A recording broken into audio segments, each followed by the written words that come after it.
So, hi, James. Thanks very much for your time. I really appreciate you doing this for me. I heard about you through an old colleague and friend of mine, Sonia Wilson, who's a journalist slash author slash founder of a charity slash pretty much everything.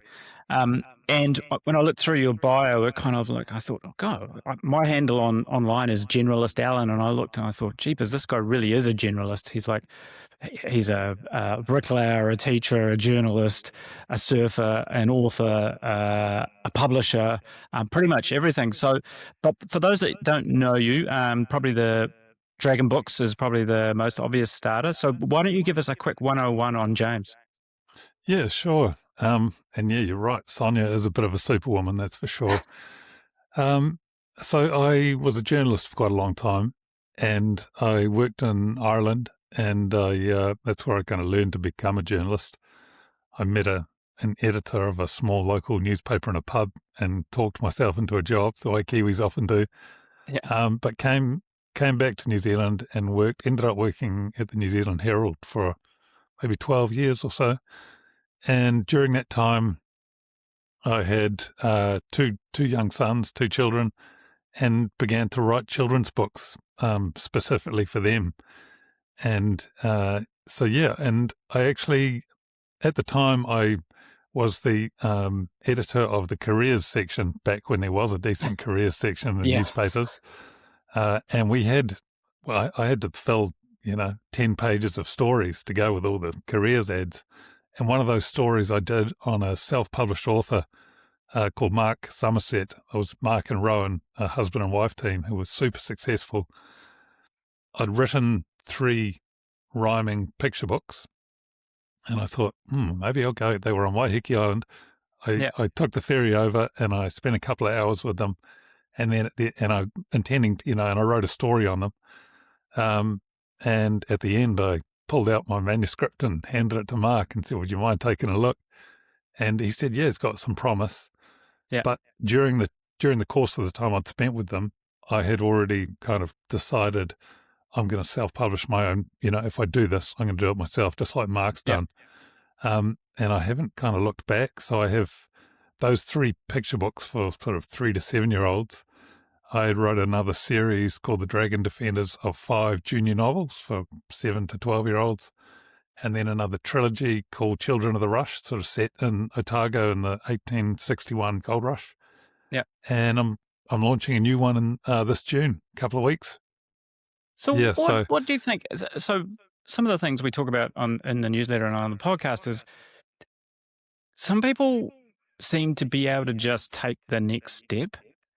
And it's kind of like often that's all it takes, you rather than thinking grand, it's just take the next step.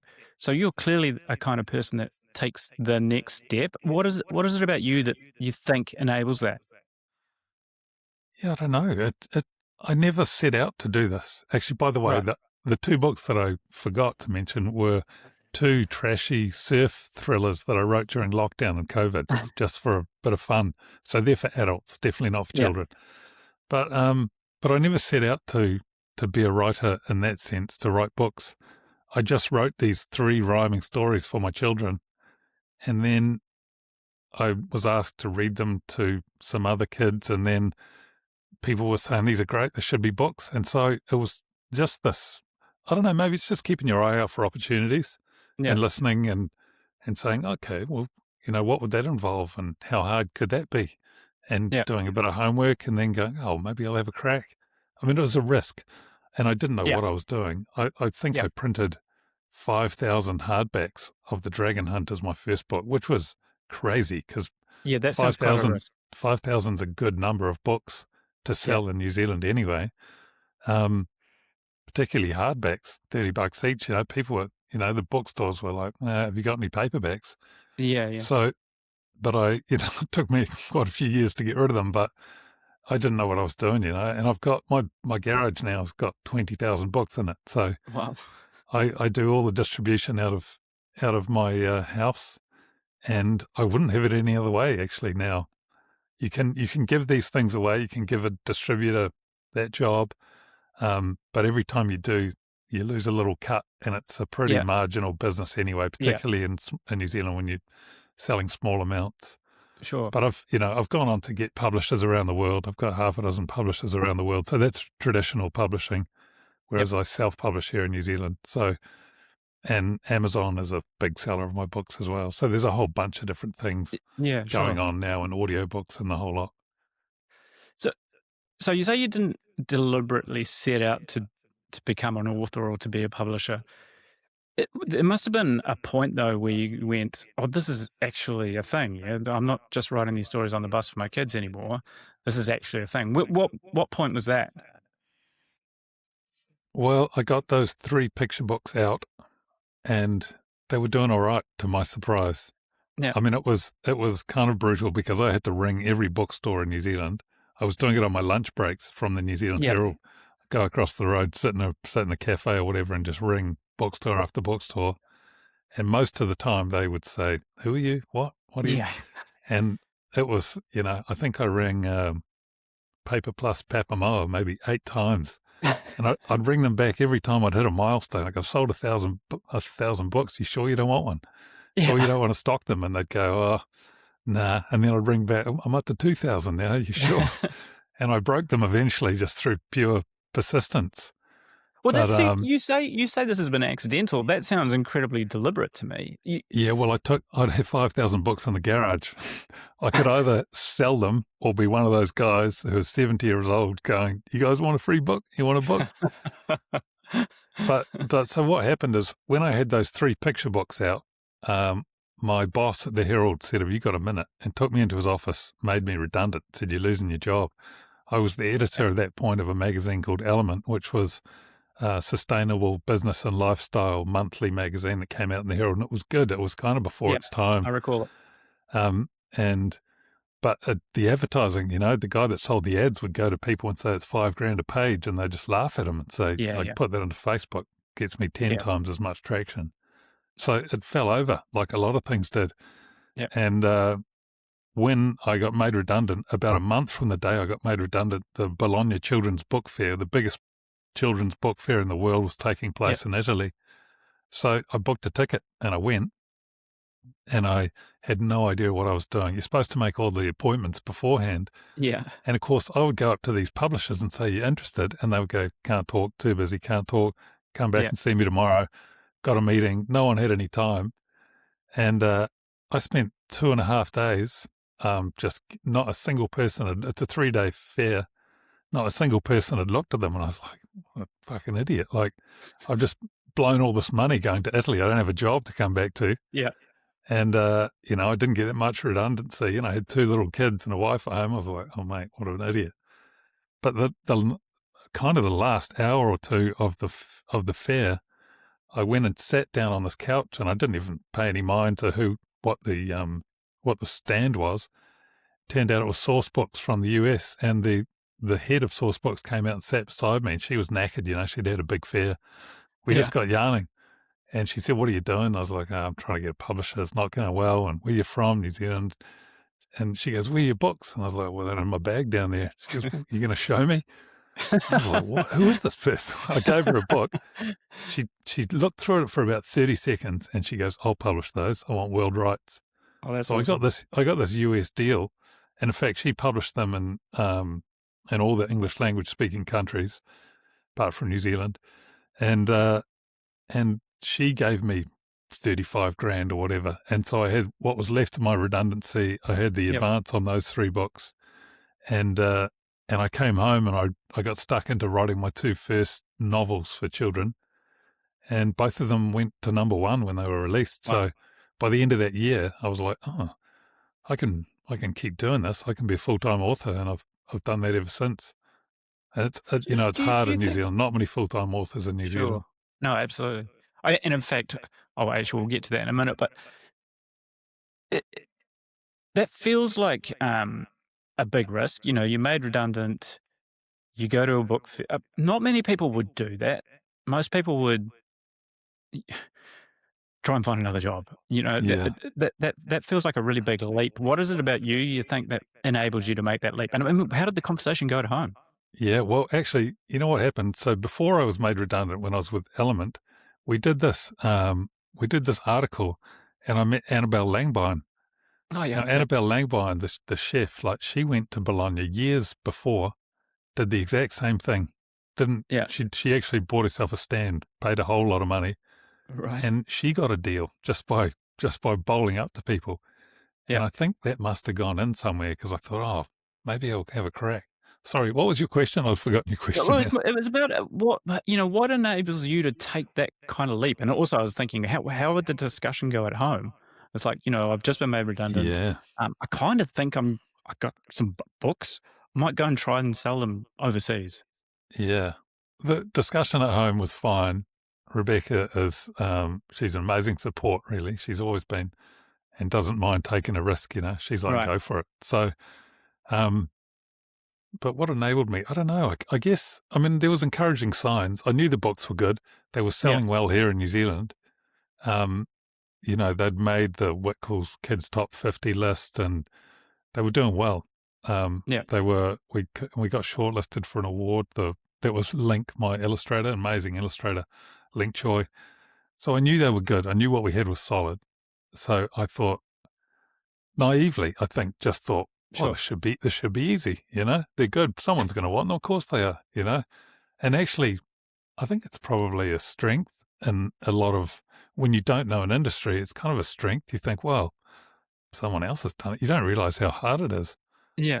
I get contacted so much by people that are interested in self-publishing that I wrote a big 5,000 word document on how to do it. This was years ago. I still Yeah. send it out to people. Rather than answer millions of questions, I say, here we go, have a look at this Yeah. and come back to me with anything you want to know. And quite a few people read it and go, not for me, Too because much. Yeah. I only spend 5 or 10% of my time actually writing. The rest of the time's being a publisher. Yeah. Sure. But I guess it's If you that still got that, naivety, we might put a link to that if you still have if you're up for that. Yeah, sure. When we sometimes talk to people about risk and about doing something and thinking it's a risk, often not doing something is a risk as well, and people don't consider or take that into consideration. Like it's fine to think you'll carry on with your job and you won't take a risk doing something else, but as you well know, your job doesn't necessarily stay. So there's risk on, risk off. It's hard to tell sometimes. Yeah. No, I agree. And I think, living the rest of your life and wondering what if or what might have Sure. been is terrible. You got to give it a crack. I knew if it all failed, I would have gone and stacked some supermarket shelves or I would have done something. I would have found a job doing something. Yeah. And I knew we weren't going to starve. We'd be lean, and it has been lean. Those first few years was pretty lean. But, we're a young family and we were just, weren't going far anyway, we were just mired in nappies and whatever. Just what you do when you go through those first few years when your children are young. Um, it's I talk to people a lot of the time, and it's sort of like it's really hard to do this, really hard to do that. So in lots of ways, it's never been easier. You think about the way we're doing this podcast right now, using a software called Riverside that enables us to hook up and have a high quality conversation and use later. Or I imagine you enabled you to find an illustrator somewhere, enables you to run logistics. What does your process look like when you're starting a new book? Then you've got to get it to people. How does that work for you? Yeah, you're right. And it has been made much easier. And I think the trick when you're doing something like I'm doing is to have multiple streams of income because things can just fall over. Bookstores Sure. close and Whitcoul's could close tomorrow. And actually, Yep. they nearly did. I think they got into trouble and Yeah. got bailed out.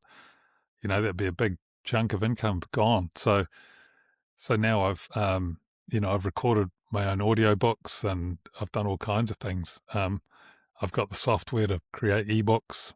I've put things on Amazon, and that's been great. It's really great. Yeah, I know Amazon gets quite a bad reputation. Bookstores in particular Sure. can't stand Amazon. It seems to have backed off a little bit now. That I think there's room Well, they for didn't all everything. die like we thought they were going to. No, Yeah, the exactly. bookstores kind of Yeah. stuck around. And you know what? I think it's made bookstores better because they've realised Right. they've had to be these brilliant curators of books.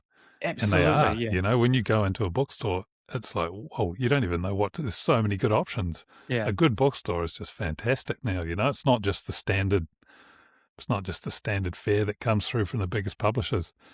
And so we appreciate that, I think.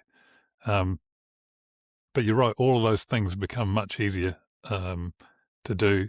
And in a sense, maybe a little harder as well, just because they are easier. There's so many more books going onto sure, Amazon and so many more audiobooks and there's so many podcasts and it's probably harder to get that cut through. But sure. I it's was always been thinking about about word of this. mouth, right? If you're making good Yeah, stuff, it's always been about word of mouth. I can do a big splash with one of my books, but if it isn't good, it's going to die. It's just going to fade into obscurity because no one's going to talk about it.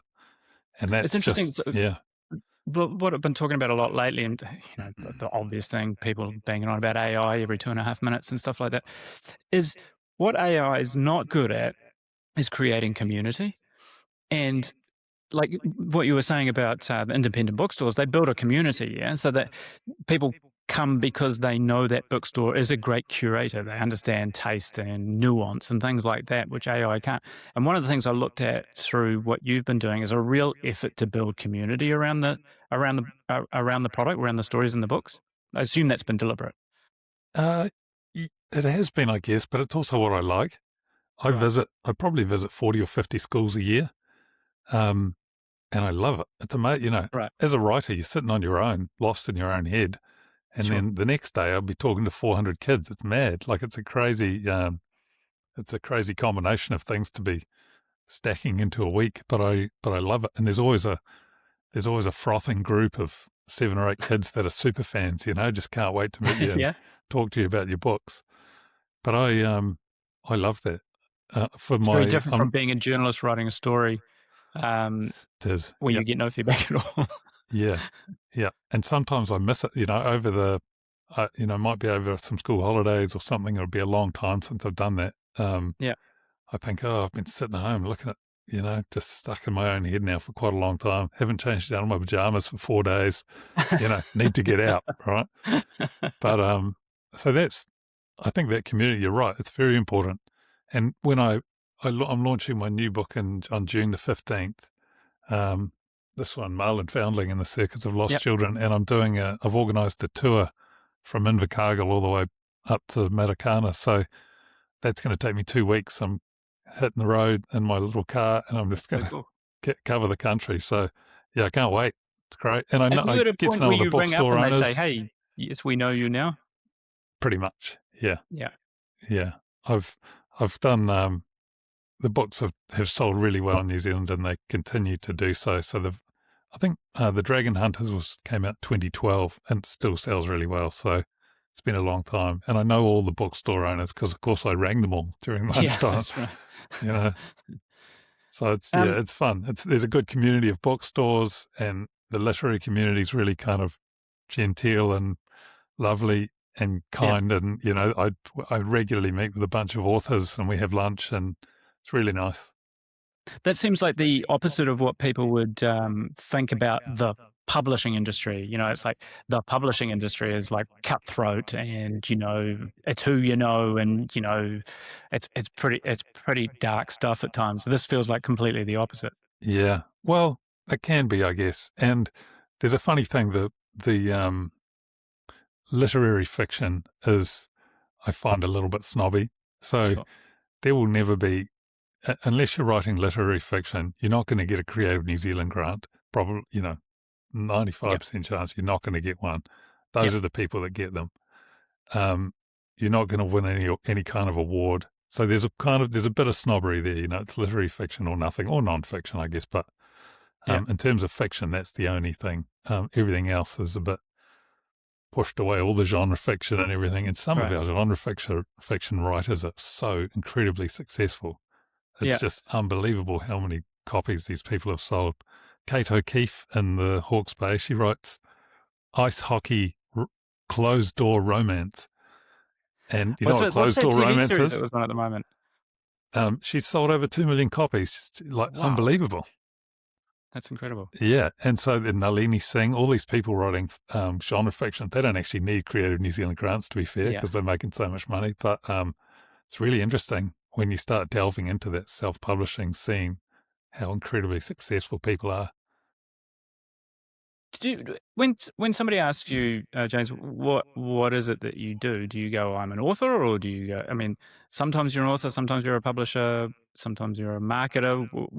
How do you think of it?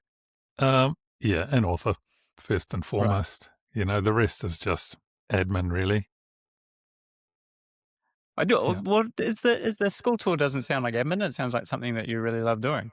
Yeah, well, it's fun admin, but Right. the in terms of how I identify, I'm an author, and that's Yeah. the creative part of me that I most value, that I think is what I can offer. Um, Sure.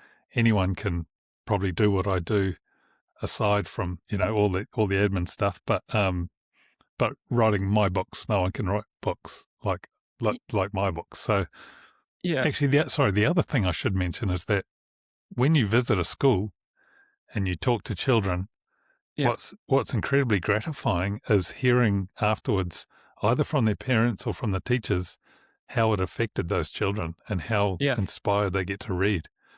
And it's amazing, like the effect that an author can have when they Right. visit a school on the children just to read for pleasure Yeah. is astonishing. And I wish there was more of it in New Zealand.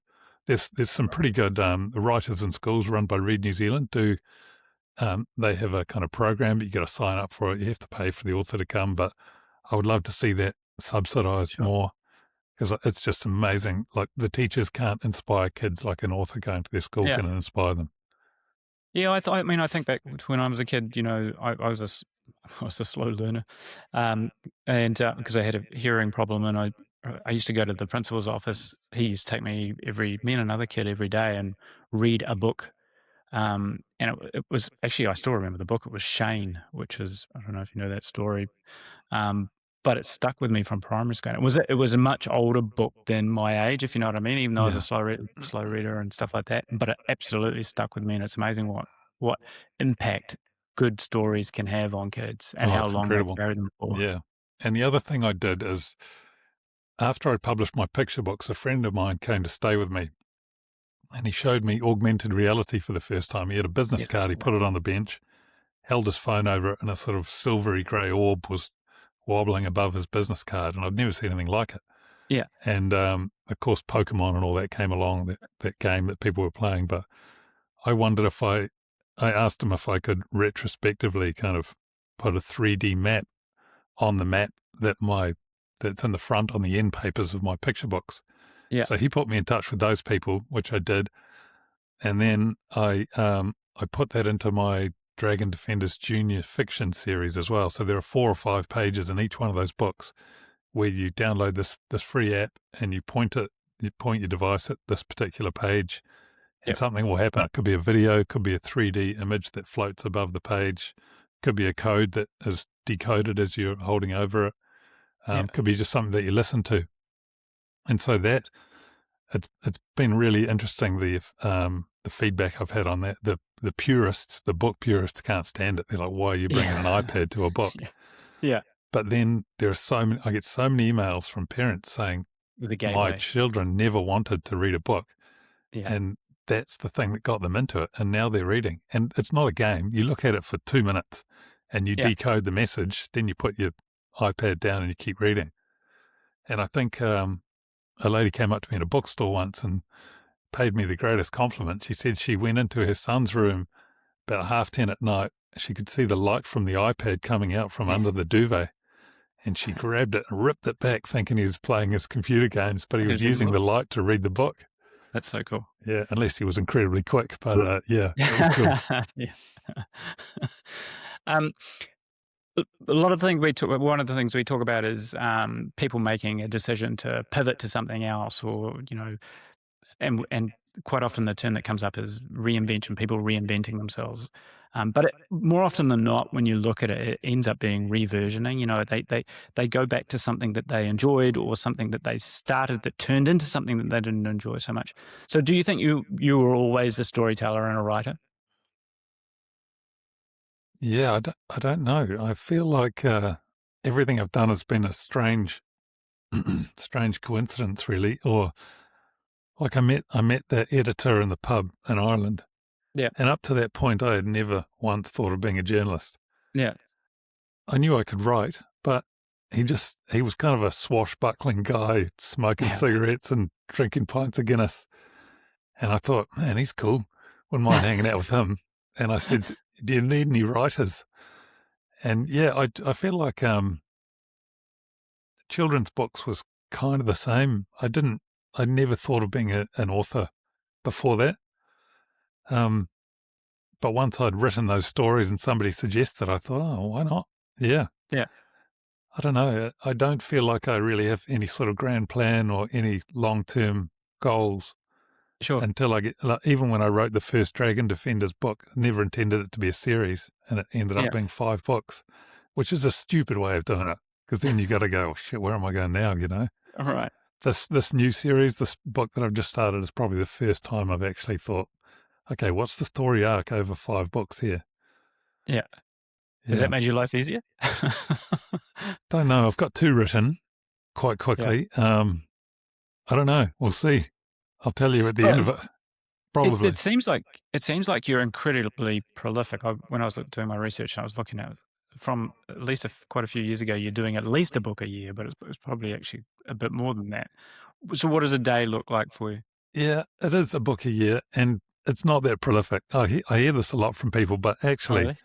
once you get into your stride, if you're not knocking out a 35,000 word children, if you're a decent writer, if you're not knocking out 35,000 word children's book in, I don't know, a couple of months, you're probably not working Right. hard enough, you know?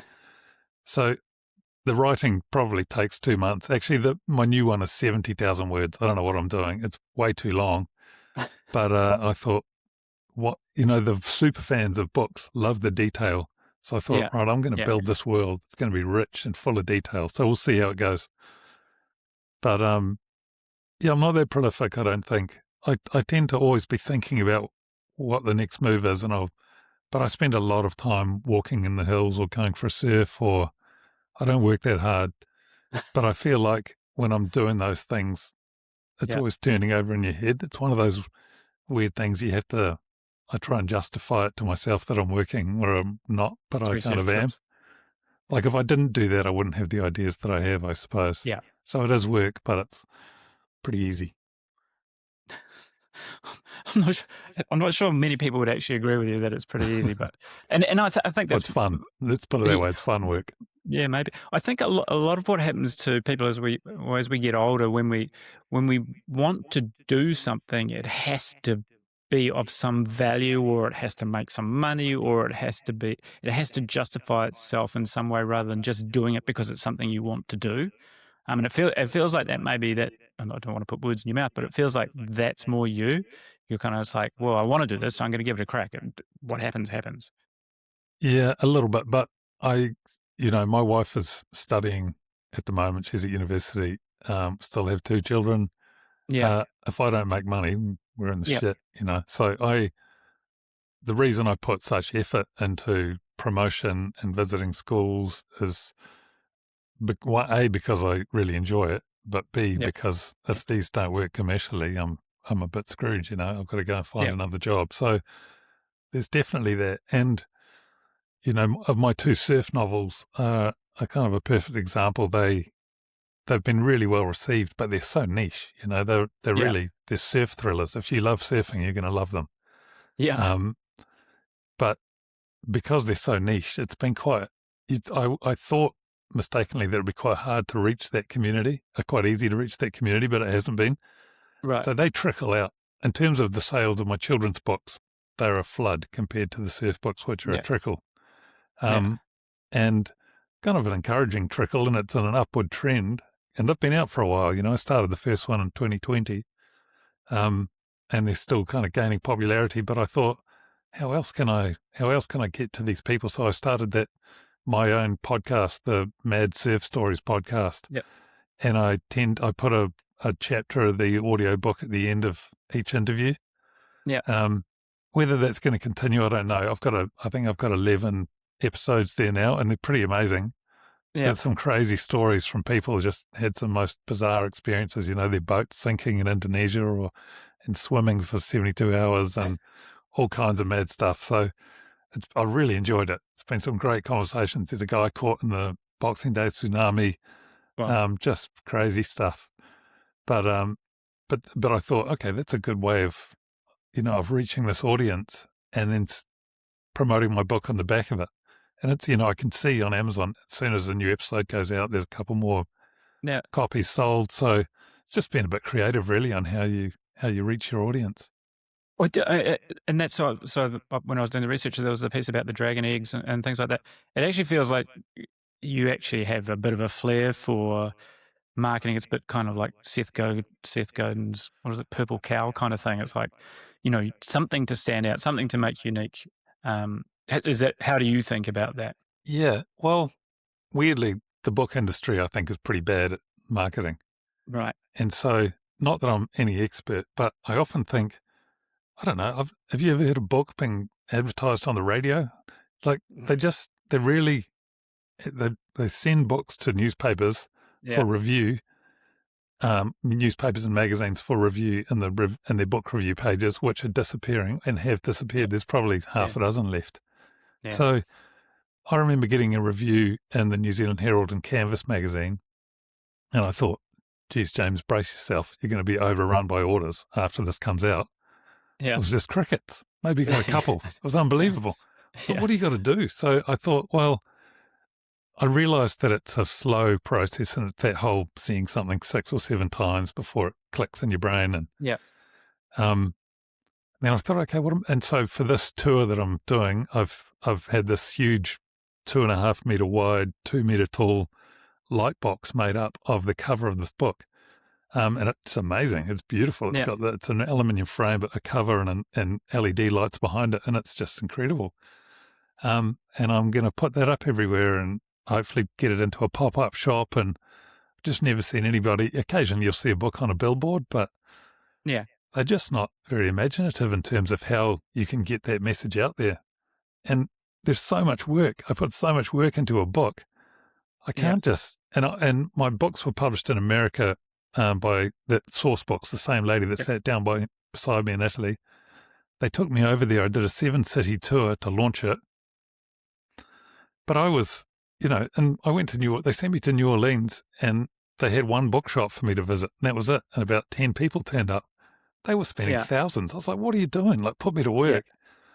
And then 2 weeks after it's launched, it all just dries up and all the promotion goes away. So the whole model for book publishing is put out 50 books a year and see which one sticks. And they give each one 2 weeks of promotion, and that's it.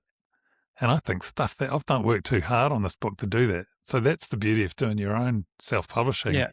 So you never let them go. Nobody cares like you do. Yeah, and when I go to a school, I still read them The Dragon Hunters if I'm talking to year ones, and I wrote that in 2012. Yeah. So that, it just keeps why would you let it tail off if you don't have to? Yeah.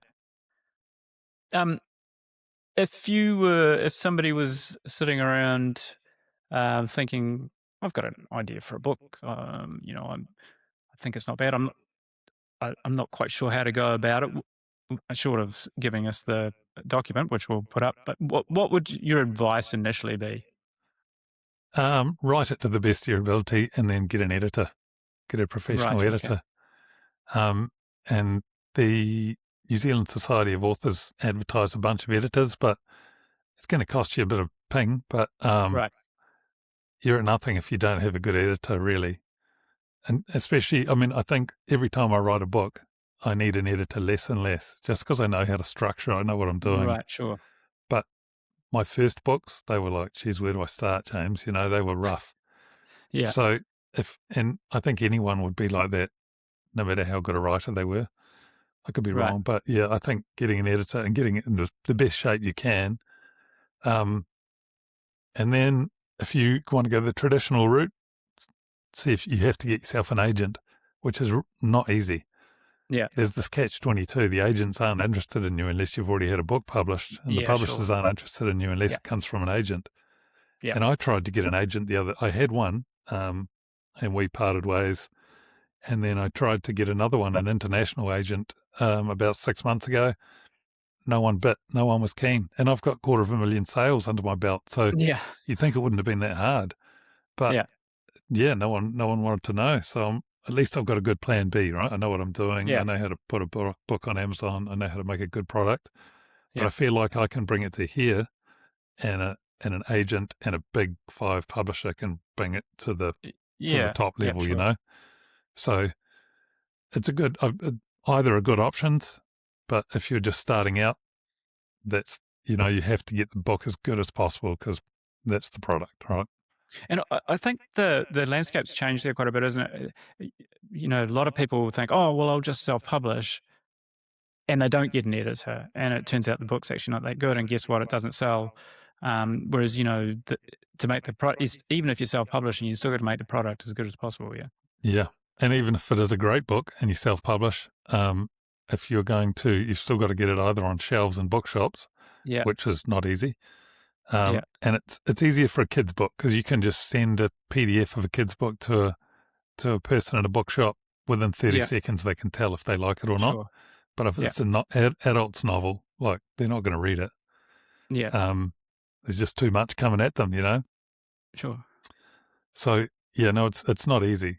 It's not easy. And if you put it on Amazon, and hope for the best, it could be a great book, but who's going to find it?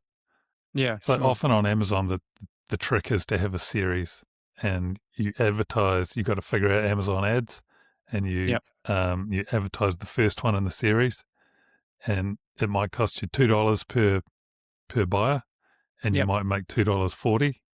Yeah. But if that person goes on to Read the next one. read book 2, 3, and 4, and 5, Yeah. then then it's profitable. It Right. might cost you $3 to get that buyer, and you Yeah. only make $2.40 out of it. But down the track, you can. So you're not look at you. You are a marketer. Oh yeah. Oh, you have to be. Yeah, you have to be. Yeah.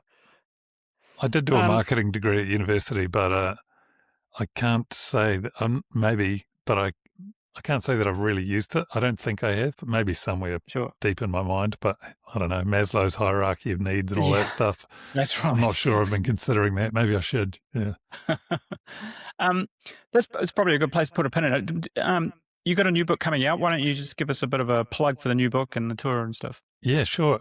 So it's called Marlin Foundling and the Circus of Lost Children. It's for probably 8 to 13-year-olds, 8 to 14 maybe. Yep. And it is about a circus in Paris in 1870 that's run entirely by children. And most of them are street urchins or orphans because, your parents won't let you join the circus. And it's always been that way. It's an ancient circus, and but it's got a hex on it so that if you try and stay past the age of 18, something bad will happen. Your tightrope will break or you have to leave. So always got to be kids.